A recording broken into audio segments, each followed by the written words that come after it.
9월 7일 화요일입니다. 사무엘하 5장 다윗 온 이스라엘의 왕이 되다 라는 주제로 말씀을 나누겠습니다. 먼저 기도로 시작하신 후 성경을 1회3 읽기 바랍니다. 꾸준한 용성을 여는 당신의 인생을 변화시킵니다. 말씀 다 묵상하셨습니까? 첫 번째, 온 이스라엘의 왕이 되다. 3절입니다. 이에 이스라엘 모든 장로가 헤브론에 이르러 왕에게 나오매 다윗 왕이 헤브론에서 여호와 앞에 그들과 언약을 맺음에 그들이 다윗에게 기름을 부어 이스라엘 왕으로 삼으니라. 이스보셋과 이스라엘 최고 권력자 3명의 죽음으로 사울 왕조는 사실상 막을 내렸습니다. 요나단의 아들 모비보셋이 생존해 있긴 하지만 더 이상 망해가는 사울 왕가를 지지해줄 사람들이 아무도 없었습니다. 이스라엘의 모든 지파들의 시선은 다윗을 향했습니다. 이스라엘의 장로들이 다윗에게 기름을 부어 왕으로 삼았습니다. 4절입니다. 다윗이 나이가 30세에 왕위에 올라 40년 동안 다스렸으되, 다윗이 사무엘에게 왕으로 기름 부음 받은 나이가 대략 17세쯤 됩니다. 그 후 13년 정도 비참할 정도 쫓겨다녔습니다. 다윗은 13년이나 고생하고 훈련 받았으면 끝날 것이라고 생각했는데 전체 이스라엘 왕이 아니라 유다 땅에서 반쪽짜리 왕이 되었습니다. 그 후 7년 반 동안 이스라엘과 내전이 계속되었습니다. 고생 끝에 낙이 아니라 고생의 연속이었습니다. 하지만 마침내 다윗의 연단의 시간은 끝이 나고 기름 부음 받은 후 20년 만에 온 이스라엘의 왕이 됩니다. 5절입니다. 헤브론에서 7년 6개월 동안 유다를 다스렸고 예루살렘에서 33년 동안 온 이스라엘과 유다를 다스렸더라. 다윗의 삶을 보면 성공도 중요하지만 과정도 중요하다는 것을 알 수 있습니다. 하지만 그 과정이 너무나 고통스럽고 생각보다 길다 보니 현재의 삶에 원망도 불평도 가득 차게 됩니다. 현재의 고통스러운 과정을 겪지 않고 바로 성공의 길로 들어갈 수는 없습니다. 그렇기 때문에 지금 이 순간의 고통과 아픔 그리고 경제적인 어려움도 헛된 시간이 아닐 것이라는 믿음이 필요합니다. 고린도전서 15장 58절입니다. 그러므로 내 사랑하는 형제들아 견실하며 흔들리지 말고 항상 주의 일에 더욱 힘쓰는 자들이 되라. 이는 너희 수고가 주 안에서 헛되지 않은 줄 알미라.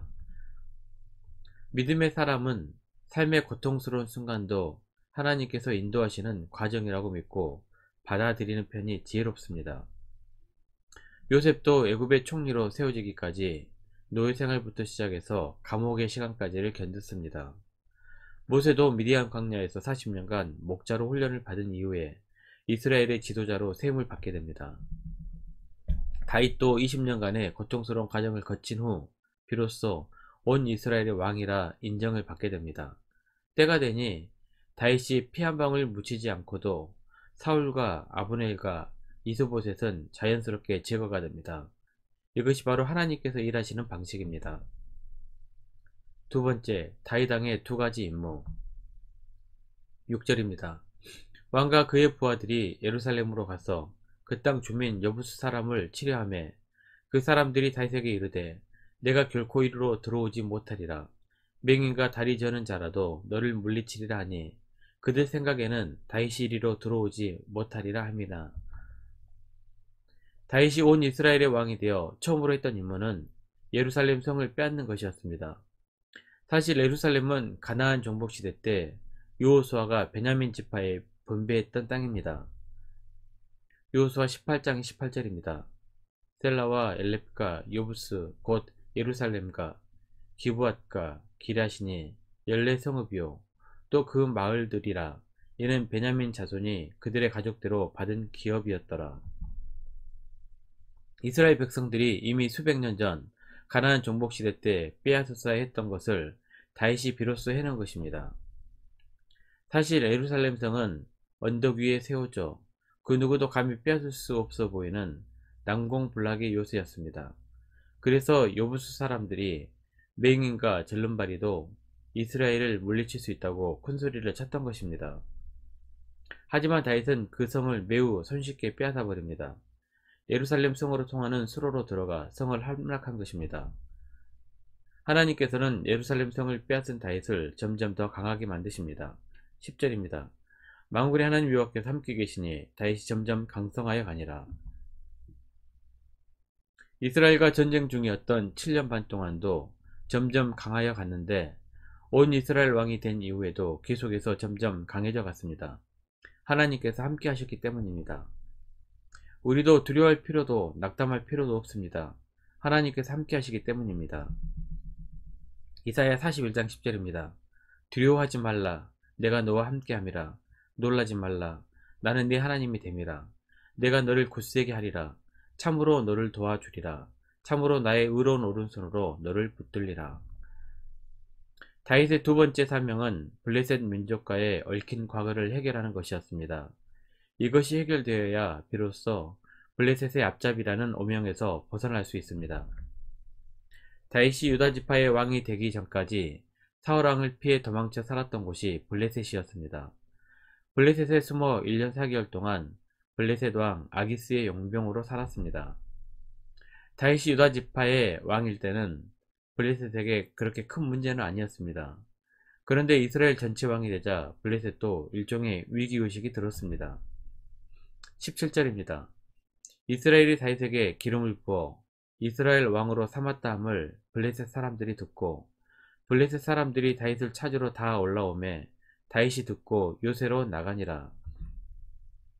아마도 블레셋 사람들은 과거 자신의 용병이었던 다윗에게 부하의 나라이니 조공을 바치면 좋은 관계 속에서 잘 지내겠다는 협상을 하러 왔을 것입니다.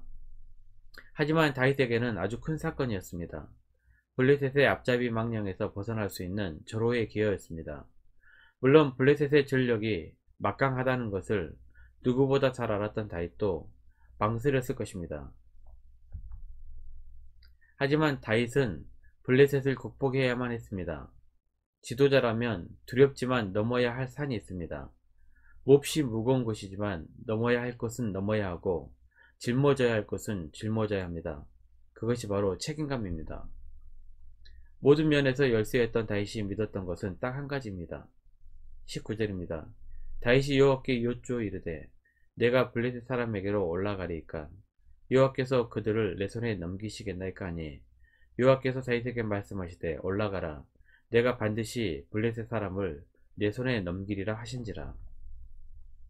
다윗은 자신이 하나님 앞에서 왕이 아니라 종이라고 생각했습니다. 진정한 왕은 하나님이시다는 믿음이 있었습니다. 모든 책임은 왕이신 하나님께 있습니다. 우리는 왕의 말에 순종하기만 하면 됩니다.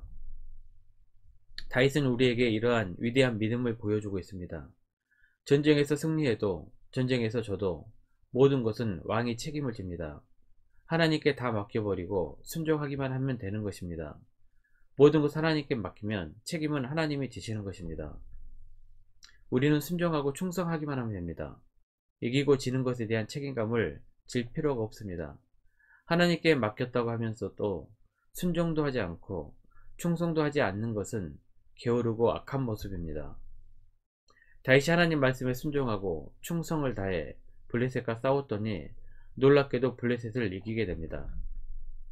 말씀 요약합니다. 첫 번째, 믿음의 사람은 삶의 고통스러운 순간도 하나님께서 인도하시는 과정이라고 믿고 받아들이는 편이 지혜롭습니다. 두 번째, 주위에는 반드시 책임이 따릅니다. 각자에게 맡겨주신 임무에 순종하고 충성하시기를 바랍니다. 1년 성경 일독 주간 계획입니다. 오늘은 화요일입니다. 에스겔 18장에서 20장까지 말씀을 천천히 묵상하십시오. 9월 중보기도 제목입니다. 5가지 기도 제목 기도하시고 개인 기도 시간을 충분히 가지시기 바랍니다. 주중 기도 시간은 새벽 6시부터 밤 10시까지입니다. 가정에서 기도하시기 힘드신 분들은 교회 나오셔서 주중 기도 시간을 이용하시면 됩니다. 하루 30분씩 최선을 다하시기 바랍니다. 그러면 여러분의 삶이 변화될 것입니다. 영상을 다 보신 분들은 확인 문자를 보내시거나 유튜브에 댓글로 달아주시면 정기적인 영성 훈련에 도움이 될 것입니다. 오늘 하루도 승리하시기를 기도합니다.